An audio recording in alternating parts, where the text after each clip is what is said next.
I love the language of that poem. No man is an island. I would change the language of that poem. I would say no human being is an island. But the concept in the poem that no person is an island, that no one is wholly self-sufficient, wholly isolated, and that we are deeply intertwined with one another in an interdependent web is one that I take great meaning from. I have a colleague, his name is Nathan Walker, and he is the minister down in New Orleans. And I once heard him tell this story. He was talking about how he would go on these retreats, and he would go to this retreat center. It was sort of this, in many ways, kind of crumbling monastery, but they still had people come and, rent the rooms and then have programs with each other. And one of the buildings had this tower that rose up. It rose up 3 stories. It was completely closed off. No one was allowed to go in it because it was thought not to be safe. Many of the windows were broken out and the door was all closed up. What was most noteworthy for my colleague, Nathan, is that part of the roof had caved in. And not only that, but there was a tree that was growing up out of the roof of the 3rd story. And this really impressed my colleague because, he had to ask, where is this tree getting its nourishment from?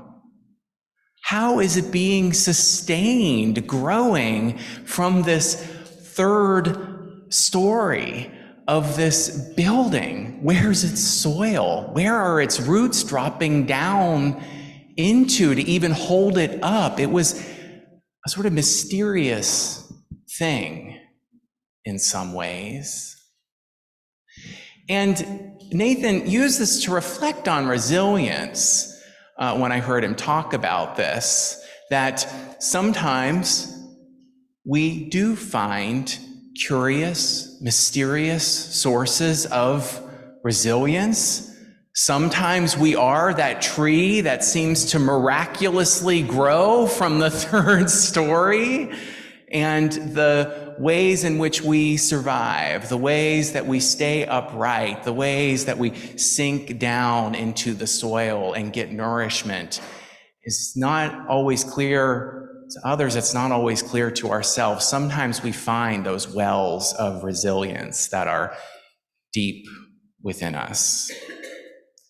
And I think there's something true, and I think that there's something important in reflecting on those times in our lives when we have to be the tree that stands alone, when we have to stand up for what we believe and find those wells of resilience against great odds. I also think that that's not the ideal situation to be in, right? That's an extraordinary situation to be in. I talked to an arborist about this tree that had grown out of the 3rd story because I was quite curious. And the arborist said trees can grow in lots of different places. Like, you'll find them in strange places. This was not a shocking thing to the arborist. But the arborist said something important and interesting in relationship with that tree that was growing out of the 3rd story. He said, that is clearly not the ideal for that tree. Instead, trees are deeply communal beings. They grow stronger and fuller. They are more resilient when they are around other trees. This is why when you walk through the city, and you see this poor tree that looks something like this, kind of growing up like along the sidewalk with no other trees around, it's going to grow a lot slower, and it's going to be more difficult for that tree to survive and thrive. Trees tend to thrive when their roots are able to entwine with other roots that give it stability and nourishment and allow it to flourish. No person is an island. No person thrives when they are that tree that stands alone either. Sometimes we have to do that. We have to find that well of resilience that's in us. Sometimes we have to stand up for what we believe and be the only person in that space doing that. But I also really believe that we thrive when we are able to be in relationship with others that can provide support and nourishment through all of the seasons of our lives, both the joys and the moments that we're uplifted and the times when we sink and feel heavier and need those supports for our roots, need our roots to be entwined with other roots so that we can stay standing in those difficult times. I often close our services with the poetry of Nancy Wood, where I say, hold on to what is good, even when that is a handful of earth, and hold on to what you believe, even when that is a tree that stands alone. Sometimes we need to be that tree that stands alone. But it also ends by saying, hold on to each other's hands, even after we are separated one from the other. Continue to reach out and find those sources of resilience so that you are not isolated and alone when you most need that grounding, that support, those roots that are ever more deeply entwined. May it be so.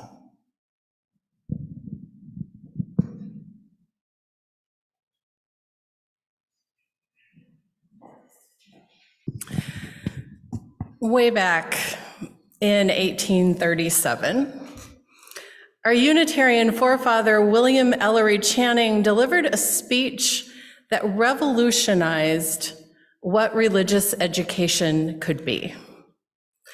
He stated that the goal of religious education should be to awaken rational and moral energy within the child. Lead the child to the free choice of the right, to the free determination of himself or herself, to truth and duty. This seed of what would come to be known as our free and responsible search for truth and meaning has been part of liberal religious faith formation for almost 200 years. In 1953, a group of North Shore Unitarians chose to plant that seed and grow this community. Even before our roots were put down on this land in 1960, the gathered North Shore Unitarian Church had services and a thriving Sunday school in the Masonic Temple in Highland Park, creating an environment in which to experiment with ideas and emotions, in which to experience our spiritual values and right relationships, is a large part of what it means to claim a Unitarian Universalist identity, as well as membership here at the North Shore Unitarian Church. Here, our elders pass on our traditions and our values, our beloved hymns, and our well-earned and time-tested wisdom. And here, our young people, free to explore and live into our faith for themselves, push us to innovate and challenge us to grow into new ways of thinking and acting. And thus, our living tradition continues to sprout new branches, making a home for more and ever more searching creatures, such as those of us new to this faith. We are nourished by both soil and rain. Over time, the language of passing on our faith has changed. At various times, it's been called Sunday school teaching, religious education, religious exploration, faith development.